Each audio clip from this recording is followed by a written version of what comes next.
Buenas noches, doctora. ¿Sí se escucha? Perfecto. En un par de minutos iniciamos la clase, por favor.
¿Se ve la imagen?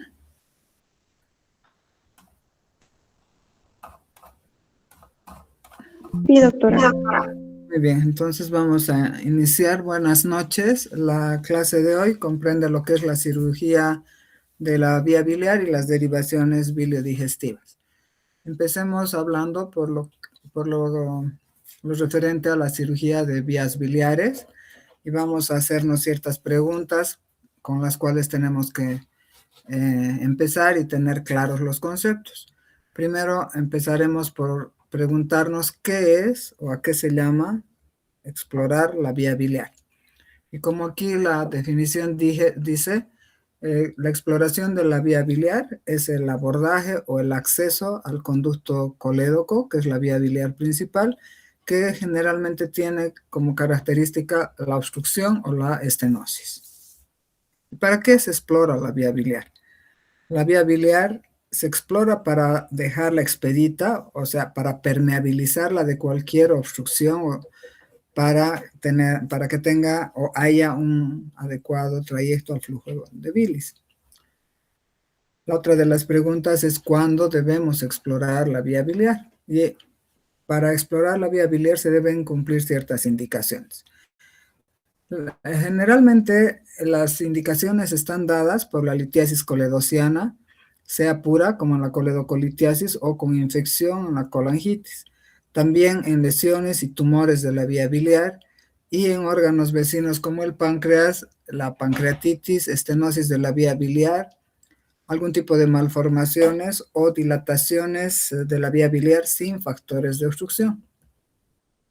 ¿Y por qué vía se puede explorar? La vía biliar se puede explorar por varias vías, ¿no? Siendo las mejor elegidas la vía endoscópica, luego la vía percutánea, la vía laparotómica o la vía laparoscópica. Entonces empecemos hablando de la exploración endoscópica de la vía biliar. Esta se realiza a través del estudio que se llama colangiopancreatografía retrógrada endoscópica o CEPRE en castellano y en inglés por sus siglas ERCP. Esta va complementada por una esfinterotomía, o sea, una sección del esfínter inferior, y este es el método de elección para el manejo de la coledocolitiasis. Nos permite hacer tratamientos y diagnósticos y a la vez tomar biopsias de lesiones que puedan ser sospechosas de malignidad en la vía biliar. La RCP tiene una morbilidad de 5 al 20%, con una mortalidad que puede llegar hasta el 2.3 o 2.5%. Pero de acuerdo a la experiencia, la tasa de éxitos fluctúa entre un 70 a un 90%. Entonces aquí vamos a ver que para realizar este estudio se combina el método endoscópico con el método radiológico ayudado por un monitor de amplificación de imágenes.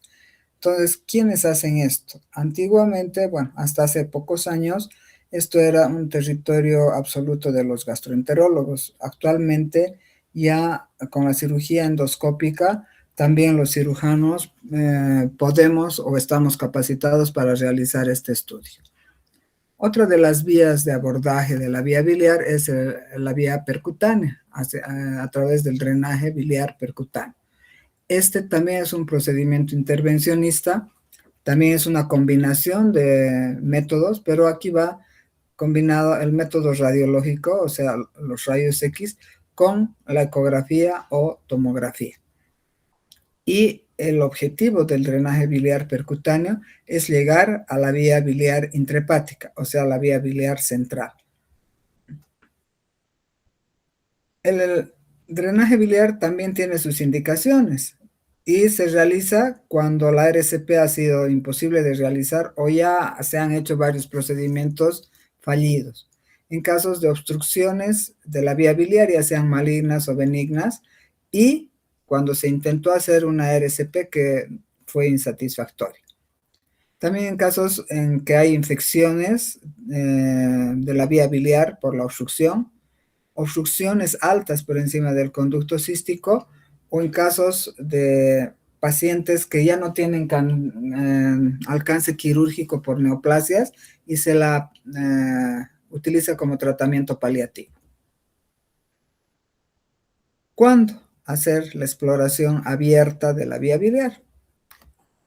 La vía biliar debe ser abordada por vía convencional o abierta en casos de que ninguno de los métodos no invasivos, como los que hemos mencionado, nos puedan resolver un cuadro de coledocolitiasis.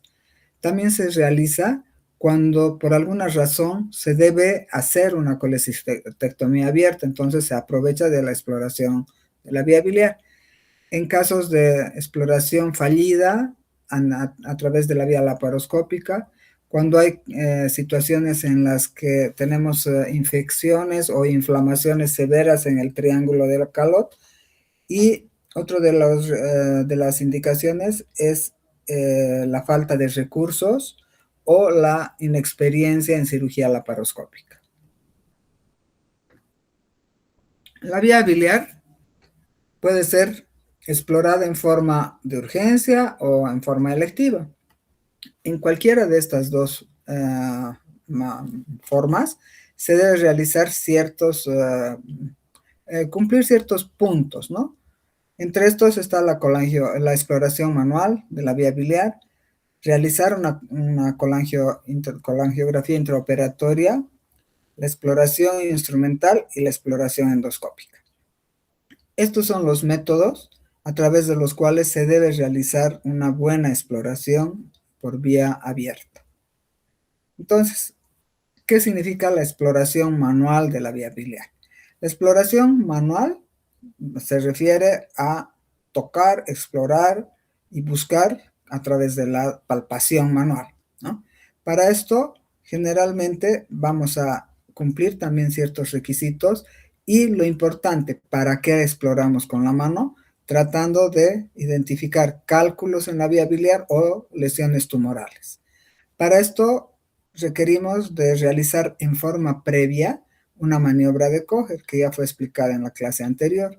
Esto nos va a permitir una palpación de la vía biliar inferior, o sea, la unión prácticamente con la papila y el duodeno. Pero este método tiene poca sensibilidad en caso de que los cálculos sean muy pequeños. Entonces aquí tenemos una ilustración en la cual vamos a realizar primero una maniobra de Kocher amplia. Esto nos va a permitir introducir la mano hacia la parte posterior del duodeno y tocar la vía biliar en toda su integridad, con el dedo pulgar por la cara anterior y con los otros dedos en la cara posterior. La exploración la exploración abierta se la puede realizar a través del conducto cístico o a través del conducto colédoco. Cuando decidimos explorar a través del conducto cístico es cuando estamos en situación de que a través de como paso complementario de una colecistectomía habitual, podemos realizar este tipo de exploración. Entonces, hacemos la colecistectomía habitual, pero antes de realizar la exéresis de la vesícula, realizamos una sección parcial en la cara anterior del conducto cístico, aproximadamente de 1/3 de su diámetro. Esta apertura o sección nos va a permitir introducir una sonda de colangiografía a través del conducto, y este estudio nos va a permitir evaluar la anatomía de lo que son las vías biliares, tanto proximales como distales. Por esta sonda vamos a introducir medio de contraste hidrosoluble y vamos a realizar la evaluación radiológica de la vía biliar. Una vez evaluada y comprobado que no hay ninguna alteración y que lo que pretendemos hacer es adecuado, retiramos la sonda y recién ligamos el muñón cístico y completamos la colecistectomía. Cuando la vía biliar la queremos o la tenemos que explorar a través del colédoco, se llama colédocotomía. Tomía o tomos de incisión o corte y colédoco de conducto biliar principal. Entonces, de preferencia se debe realizar la exploración abierta a través de la coledocotomía, ¿no? Y como dice aquí, es la vía de elección tanto para la exploración como para el tratamiento, que consiste en desobstruir esta vía biliar. Entonces, al realizar la coledocotomía, vamos a identificar la vía biliar en todo su trayecto y también requerimos de una maniobra de Coge. Vamos a realizar una incisión longitudinal en el colédoco, a través de la cual vamos a introducir una sonda de Nelaton para irrigar y lavar la luz de la vía biliar. Una vez que se realiza la irrigación, recién se realiza la exploración instrumental, tanto de la parte distal como de la parte proximal de la vía biliar.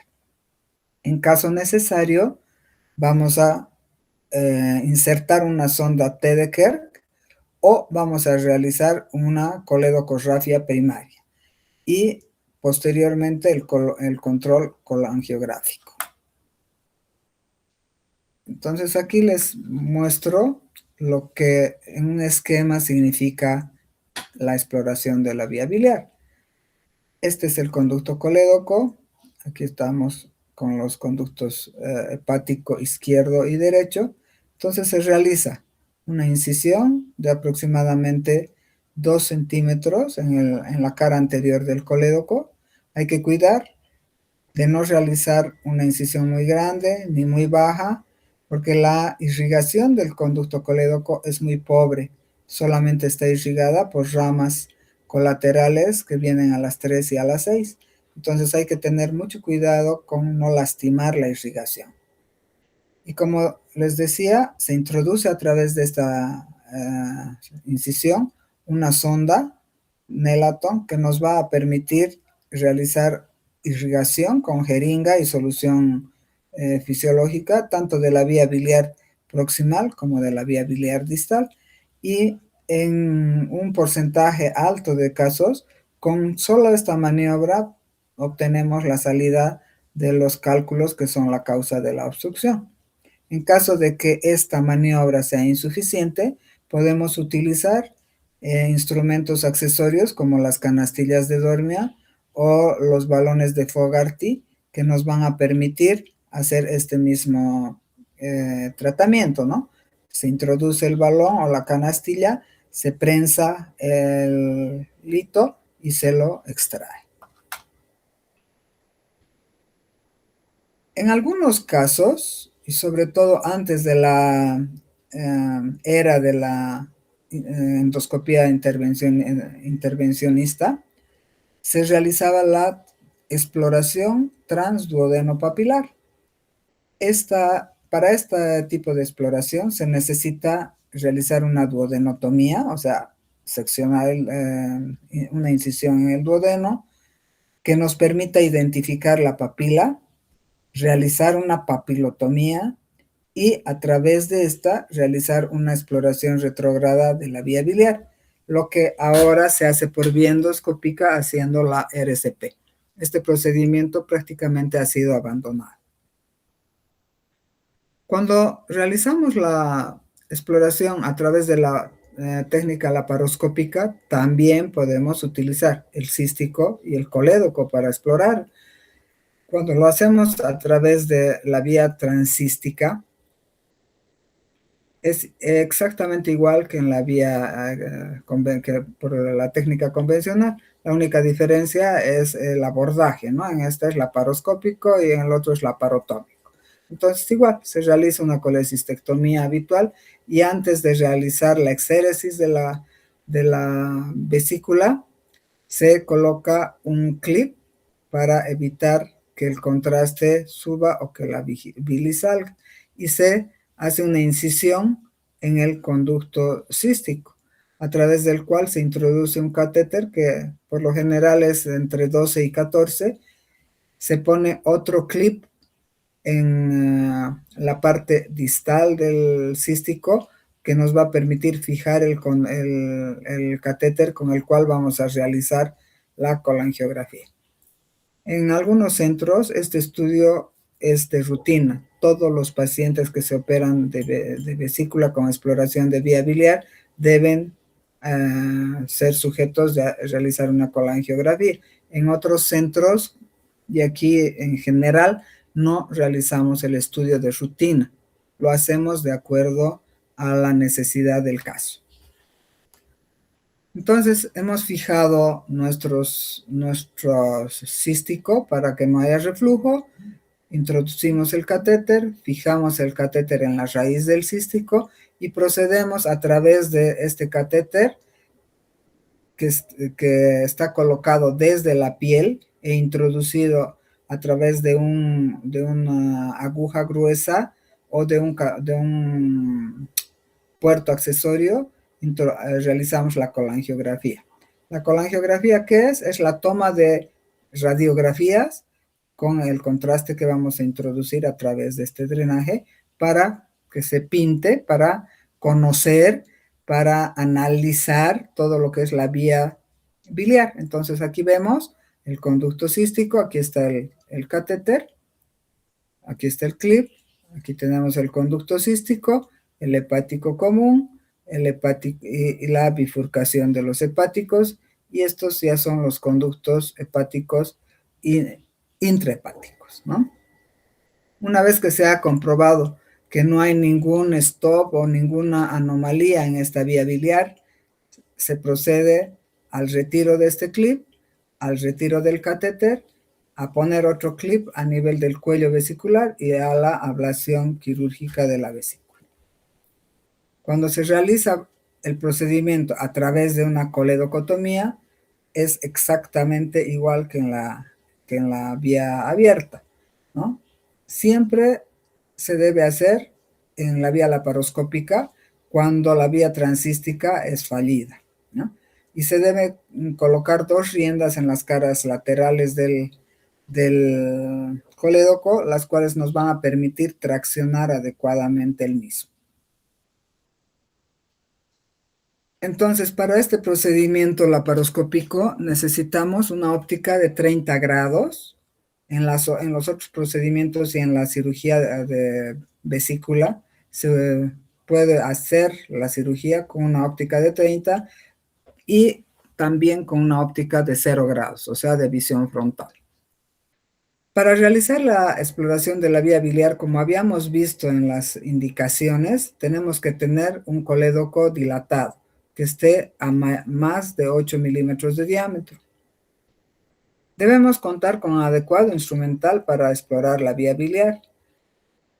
El equipo quirúrgico debe tener experiencia no solo en cirugía de vía biliar, sino en cirugía laparoscópica de la vía biliar. Y el criterio de dejar una sonda en T o realizar una coledocosrafia primaria dependerá del caso y de la experiencia del cirujano, al igual que la colocación de los drenajes, pero se sugiere dejar un drenaje abdominal de rutina. Entonces aquí vamos a explicar un poquito lo que hemos dicho. Para la coledocotomía se realiza la incisión en la cara anterior del colédoco por debajo del conducto cístico. Se tracciona la vesícula, se coloca un clip en el cuello vesicular y se puede proceder. Si hay mucha inflamación y la vesícula dificulta la exploración, se puede proceder a la exéresis de la vesícula antes de realizar la exploración. De preferencia, es mejor realizar la colecistectomía después de la exploración de la vía biliar. Entonces realizamos la incisión en la cara anterior del colédoco y se realiza como siguiente paso el lavado exhaustivo a través de una sonda, tanto de la vía biliar proximal como de la vía biliar distal. Si con esto dudamos o palpamos todavía algún cálculo que no pueda ser extraído, utilizamos las canastillas de Dormia o los catéteres de Fogarty. ¿Cuándo se convierte? La conversión de la cirugía laparoscópica de la vía biliar se da en casos en los cuales el cístico no está permeable y el colédoco es muy fino. En casos de que el colédoco sea de difícil acceso laparoscópico, o sea, alguna anomalía de la vía biliar, también puede dificultar la exploración laparoscópica y se debe hacer la conversión.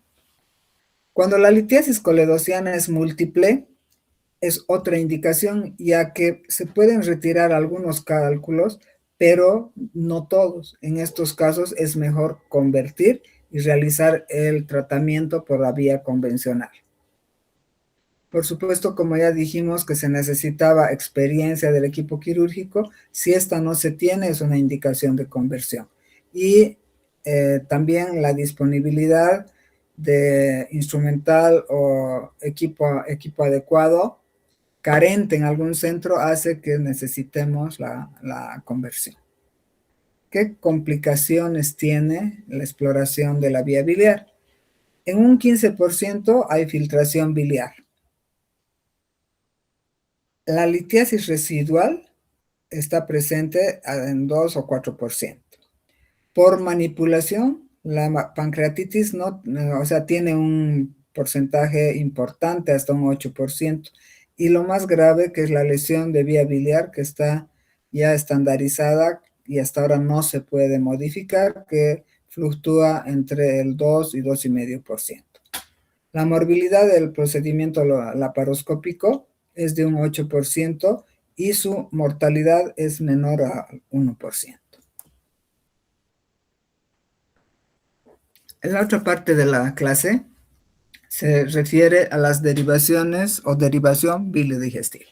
Y definiremos qué es una derivación biliodigestiva. Entonces, como definición, vamos a decir que una derivación biliodigestiva es establecer quirúrgicamente un circuito entre una parte del árbol biliar y el tracto digestivo. ¿Qué partes del árbol biliar son susceptibles de derivar? Son los conductos hepáticos, derecho o izquierdo, con mayor frecuencia el izquierdo por su anatomía, el conducto colédoco, ya sea el conducto común o el colédoco en sí mismo, y la vesícula. Esas son las partes anatómicas del hígado o del árbol biliar que pueden ser derivadas. Y ya dijimos que tiene que ser con alguna parte del tracto digestivo. ¿Qué partes o qué secciones del árbol digestivo pueden ser útiles para realizar una derivación? Entonces podemos derivar con el yeyuno y con el duodeno. Entonces, ¿cómo se llamarán estas derivaciones? Si son de los hepáticos, con el yeyuno, porque no se puede unir el duodeno, no se puede llevar hasta los hepáticos, porque el duodeno es un órgano fijo, y solo la primera porción y parte de la segunda es intraabdominal. Entonces, si queremos hacer una derivación de esta parte del tracto digestivo, no podemos subirla o llevarla hasta uno de los hepáticos. Entonces, el duodeno se va a poder derivar solamente con la vesícula o con el colédoco. El yeyuno es un órgano intraabdominal móvil, el cual sí se puede ascender para llevar a un hepático, al otro o a ambos. Se puede ascender para llevar al colédoco, y como el duodeno se puede ascender, también el yeyuno para hacer una anastomosis o una derivación con la vesícula biliar. Entonces vamos a desarrollar este tipo de derivaciones. ¿Cuáles son las indicaciones de una derivación? Generalmente se han reducido a todo tipo de litiasis: panlitiasis, litiasis intrahepática, litiasis recidivante y litiasis compleja. Y en otros casos, como son las estenosis benignas de la vía biliar o las neoplasias que están en la región periampular. Tenemos que cumplir, para hacer una derivación, ciertas reglas para que la anastomosis sea adecuada. Y la primera y más importante es que los tejidos que se van a anastomosar en la derivación no estén a tensión. El otro factor es el tipo de sutura, que debe ser de mucosa a mucosa. Y, por supuesto, siempre se debe cuidar de que para una buena sutura tenga que existir una buena irrigación.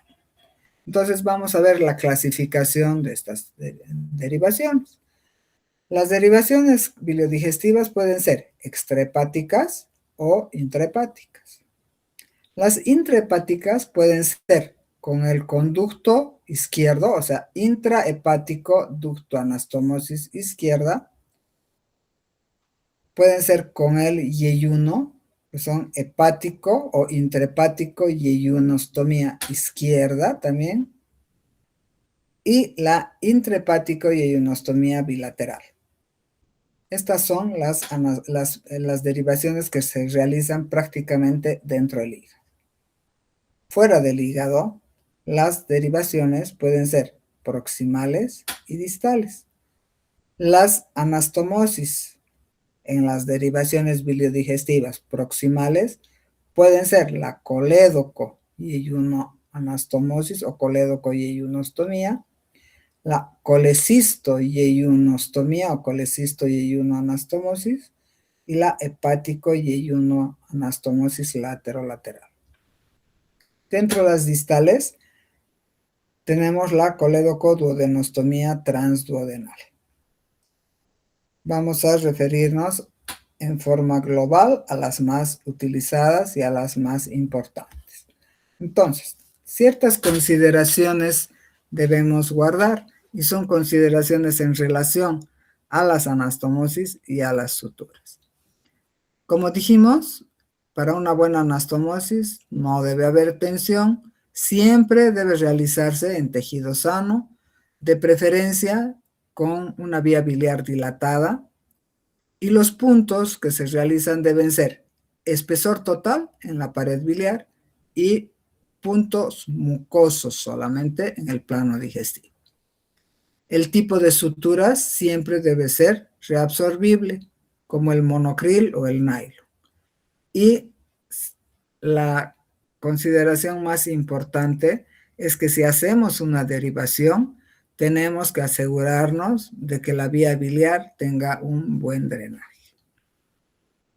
¿Por qué vías se pueden realizar estos procedimientos? ¿Por la vía laparotómica o la vía laparoscópica? Entonces empecemos con las derivaciones entre la vesícula y el duodeno, o sea, colecisto, vesícula, duodeno, anastomosis es la creación de una sutura entre dos superficies de dos tejidos diferentes, ¿no? Que son huecos. Entonces, ¿qué indicaciones tiene la colecisto-duodeno-anastomosis? Primero, dijimos vía biliar dilatada, colédoco mayor a 20 milímetros. ¿En qué caso se realiza este procedimiento? Se realiza en pacientes viejitos, pacientes añosos, en casos en que la coledocolitiasis no pudo resolverse por RCP, cuando son cálculos gigantes que hay en el colédoco o cuando hay un estado de colestasis masiva. Y en casos de estenosis benigna del colédoco distal y una patología menos frecuente que son los divertículos yuxtapapilares. Entonces aquí vemos la imagen, la vesícula y el duodeno. Aquí está el píloro, primera porción, y se acerca el cuerpo de la vesícula al borde antimesentérico del duodeno. Como ven aquí, esta es la imagen ya en una cirugía. Entonces se realiza una incisión longitudinal en el cuerpo de la vesícula y una incisión longitudinal en el borde superior del duodeno. Ambas se van a suturar, como se ve aquí, el borde posterior con el borde inferior y el borde anterior con el borde superior.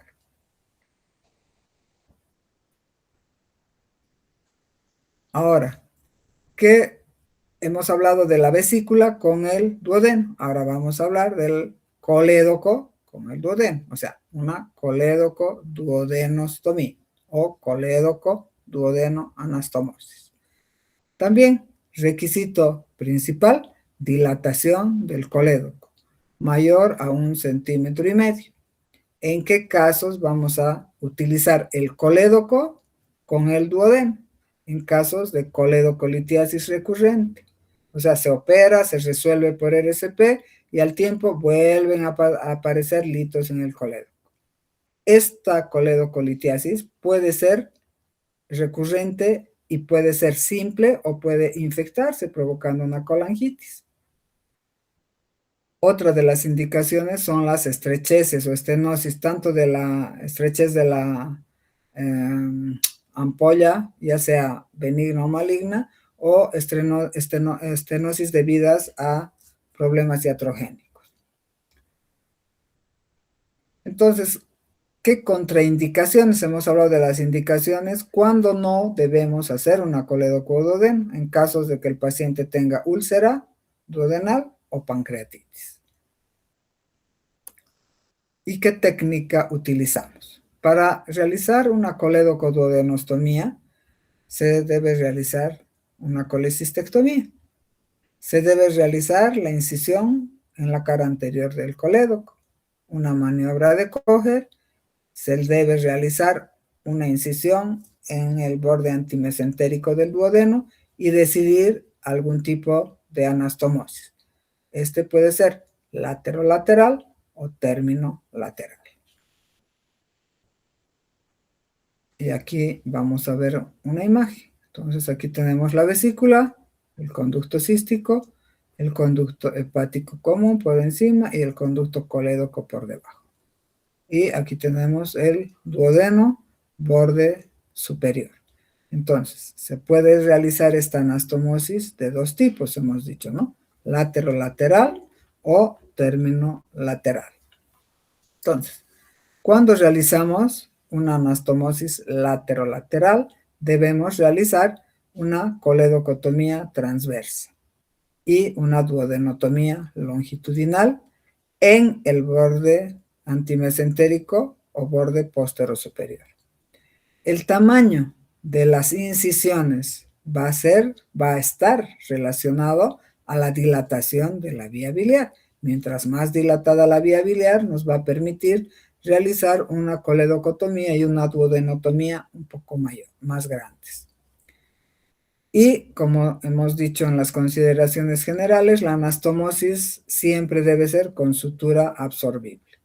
Entonces vamos a realizar nuestra sutura del borde inferior de la coledocotomía al borde posterior de la duodenotomía y del borde superior de la coledocotomía al borde anterior de la duodenotomía. Entonces aquí está. Esta es la duodenotomía en el borde superior y posterior o borde antimesentérico y en la cara anterior del colédoco. Y vamos a suturar borde inferior del colédoco con el borde posterior del duodeno, borde anterior del colédoco con el borde, perdón, borde anterior del duodeno.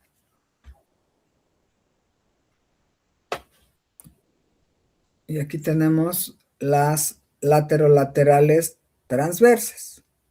Incisión o coledocotomía transversa, duodenotomía transversa. La sutura será con material de sutura absorbible. Se ponen 2 riendas en los extremos para que nos delimiten y nos tensen el espacio o la longitud que tengamos que suturar, y vamos a realizar de la misma manera. Primero siempre la parte posterior, borde posterior con el borde inferior. Una vez que se ha suturado, esta que viene a ser la cara posterior, se sigue con la cara anterior. ¿Qué tipo de puntos? Pueden ser puntos separados o puntos en surgé, continuos. Y la término lateral, ¿qué quiere decir? Término lateral quiere decir primer órgano, colédoco, terminal, duodeno, lateral. Entonces, esto se refiere a la sección completa de la vía biliar y la ligadura o sutura del cabo distal de la vía biliar. Para esto debemos tener por lo menos 5 milímetros de vía biliar expuesta y libre, y realizar una anastomosis término-lateral.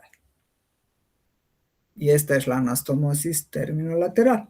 Entonces, colédoco terminal, porque se ha seccionado completamente la vía biliar, y duodeno lateral.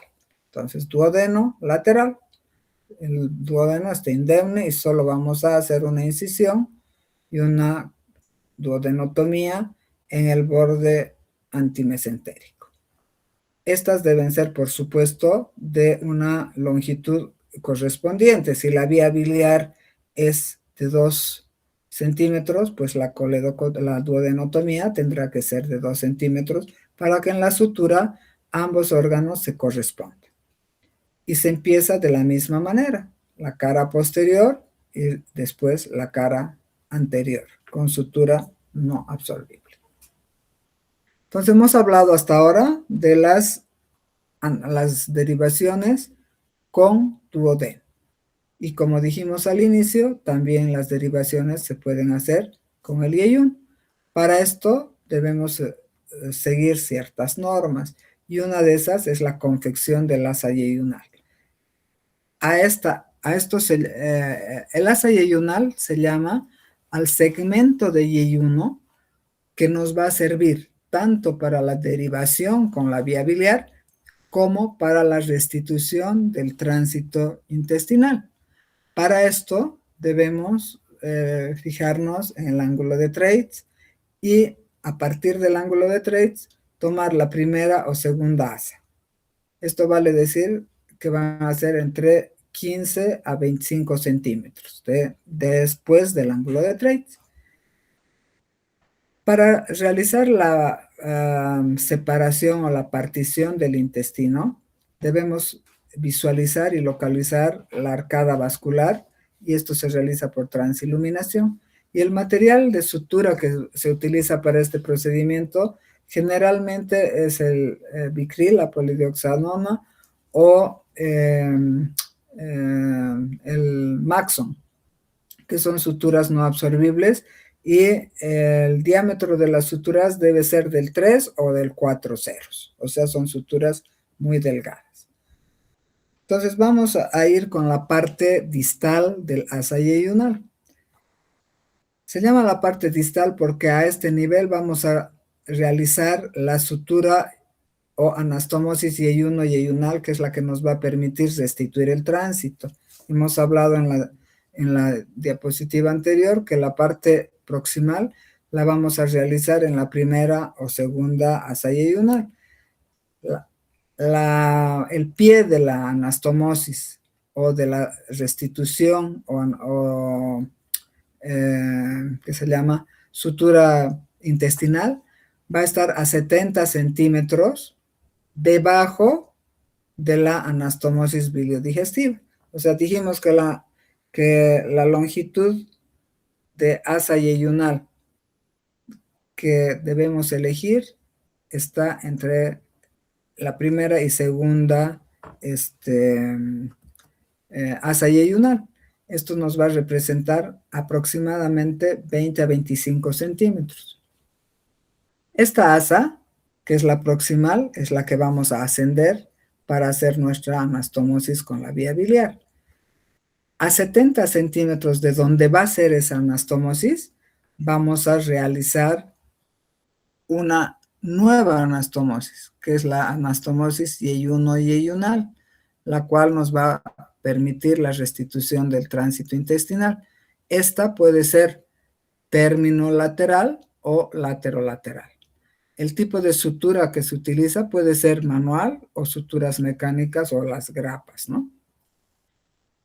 Una vez que hemos seccionado nuestra asa yeyunal proximal, esta la vamos a pasar hacia la vía, a la cercanía de la vía biliar, en posición precólica, o sea, antes del colon o a través del mesocolon, de tal manera de que en el extremo de esta asa que se asciende, podamos realizar nuestra anastomosis biliodigestiva. Entonces, para esto, para realizar la anastomosis biliodigestiva, el yeyuno proximal no debe tener tensión en su proximidad hacia el pedículo hepático.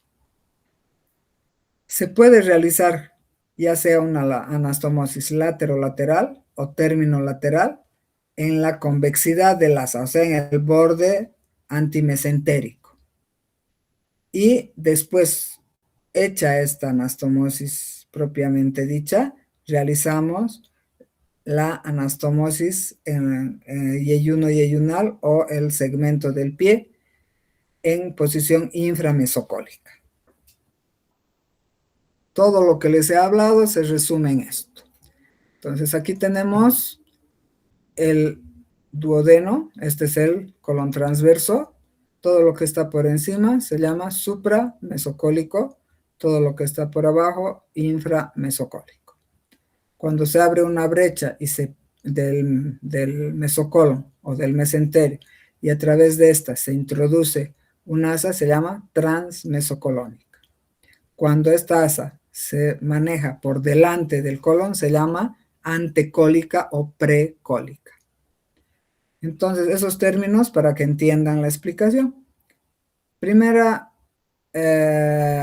punto, dijimos que tenemos que realizar una anastomosis de uno de estos hepáticos o de la bifurcación, a nivel de la bifurcación, o de los dos hepáticos con el yeyuno. Entonces, el duodeno no nos sirve para nada, ¿verdad? Vamos a dividir el yeyuno después de unos 25 centímetros de haber ubicado el ángulo de Treitz. Ubicamos el ángulo de Treitz y vamos a separar el yeyuno. Vamos a seccionar completamente. Vamos a cerrar el cabo proximal y vamos a ascenderlo hasta la proximidad del área biliar, de los conductos hepáticos, donde vamos a hacer nuestra anastomosis.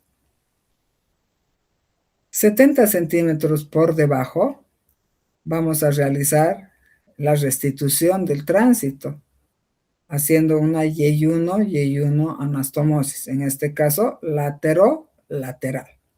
Entonces, tenemos una sutura, que es la sutura que se llama hepático yeyuno anastomosis, y la otra sutura que es la Y1 anastomosis.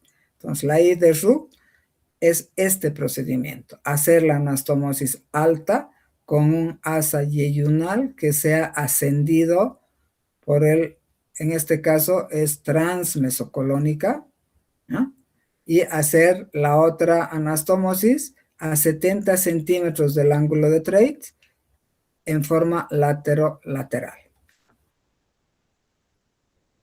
Otro de los órganos que podemos utilizar para hacer derivaciones con Y1 es la vesícula.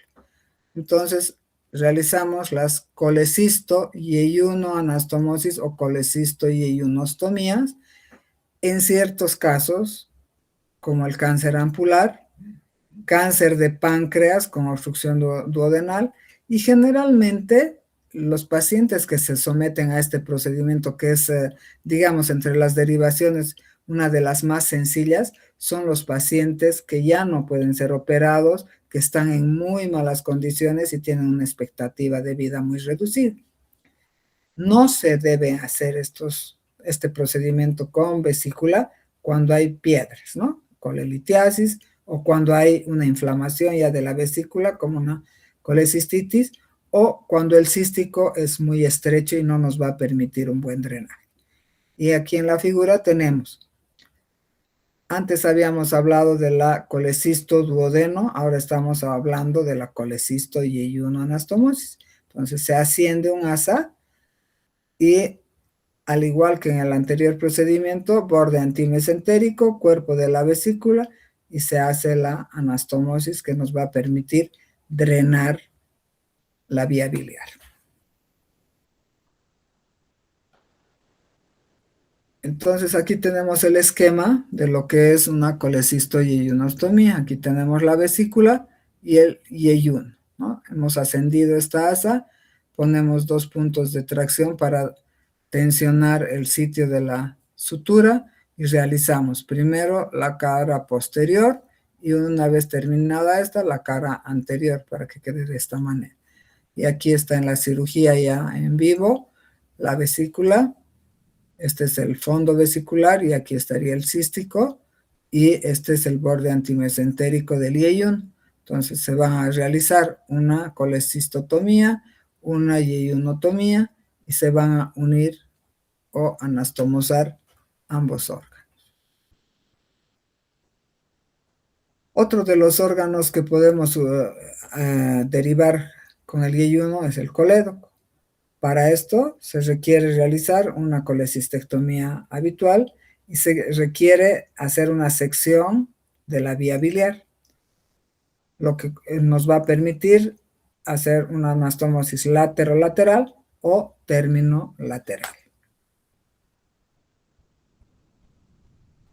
¿Qué indicaciones tiene este procedimiento? Estenosis del colédoco, obstrucciones del árbol biliar, ya sea por tumores pancreáticos o de la pared de los canalículos, en casos de colangitis esclerosante o traumas directos que se pueden suceder en la vía biliar. La técnica lateral nos va a requerir hacer una incisión, igual, ¿no? En todos los procedimientos donde haya que incidir el colédoco se debe realizarlo en la cara anterior, y cuando el colédoco es muy dilatado, sí se puede realizar una coledocotomía transversa. Si la vía biliar es fina, se realiza una incisión longitudinal. Si la vía biliar es dilatada, una incisión transversa. En cambio, en el yeyuno se debe hacer siempre una incisión longitudinal en el borde antimesentérico. Como ya dijimos, la longitud o tamaño de la incisión va a depender del diámetro de la vía biliar. Cuando el procedimiento es lateral, o sea, quiere decir colédoco terminal y yeyuno lateral. Entonces, vía biliar, sección completa. Entonces, se secciona después de un buen aislamiento, se cierra el cabo distal con material de sutura absorbible. Este cabo distal, o sea, el colédoco distal, el que está cerca del duodeno, va a quedar sin función. La cara posterior de la vía biliar se debe liberar aproximadamente unos 5 milímetros. Este es un requisito para que la sutura tenga buena irrigación, sea completa en el espesor de su pared y tenga menos posibilidades de terminar en una estenosis. Y se realiza la sutura, como ya dijimos varias veces, con materiales no absorbibles. El tipo de puntos pueden ser en surjet continuo o puntos separados. Y aquí tenemos el esquema. Aquí tenemos el conducto cístico, la bifurcación de los hepáticos. Debajo del conducto cístico tenemos la sección completa de la vía biliar. Tenemos el yeyuno, y realizamos en el borde antimesentérico la sutura de la misma manera, ¿no? Primero la cara posterior o pared posterior y después la pared anterior. En este caso la sutura está realizada con puntos separados. Y aquí tenemos el mismo esquema. Dentro de las derivaciones biliodigestivas, se dice que la hepático-yeyunostomía es la derivación de elección. ¿Por qué? Porque es más central, porque los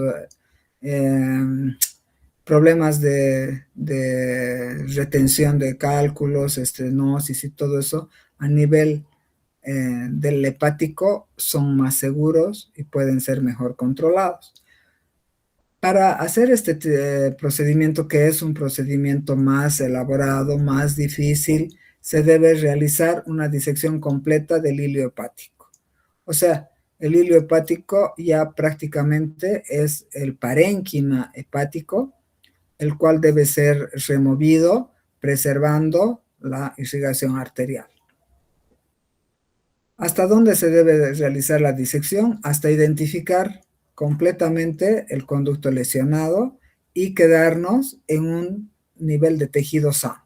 Entonces, sección del conducto se realiza en tejido sano, el cual nos va a garantizar una buena irrigación para hacer una adecuada derivación. Se debe realizar una dilatación en el diámetro del conducto izquierdo. Como ya les dije, la anatomía del conducto izquierdo, siendo más superficial y más recto, es el que nos va a permitir hacer con más facilidad y más seguridad este tipo de derivaciones. Así que por lo general se prefiere hacer las derivaciones en el conducto hepático izquierdo. Para esto necesitamos, por decir así corrientemente, pelar o tener una extensión aproximadamente de 1,5 centímetros de exposición. Y si hay necesidad, se debe seccionar y tratar de descender toda la placa iliar para conseguir la exposición del conducto. Para esto, en algunas ocasiones, no solo se baja la placa iliar o se reseca ese tejido hepático ya intrahepático, sino que se necesita hacer una resección parcial del segmento 4 del hígado. Estos procedimientos, como casi todos los procedimientos quirúrgicos, tienen complicaciones. Estas pueden ser generales, como las tromboembolias, complicaciones cardiorrespiratorias, la pancreatitis aguda por la manipulación y la ictericia. Y las complicaciones relacionadas a la cirugía misma, pueden haber colecciones abdominales, o sea, abscesos o bilomas, puede haber una evisceración precoz o aguda, hemorragias a nivel del foco quirúrgico.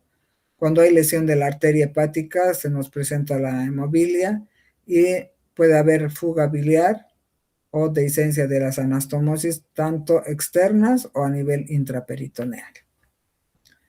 Y eso sería todo el tema de hoy. Agradezco mucho su atención. Buenas noches.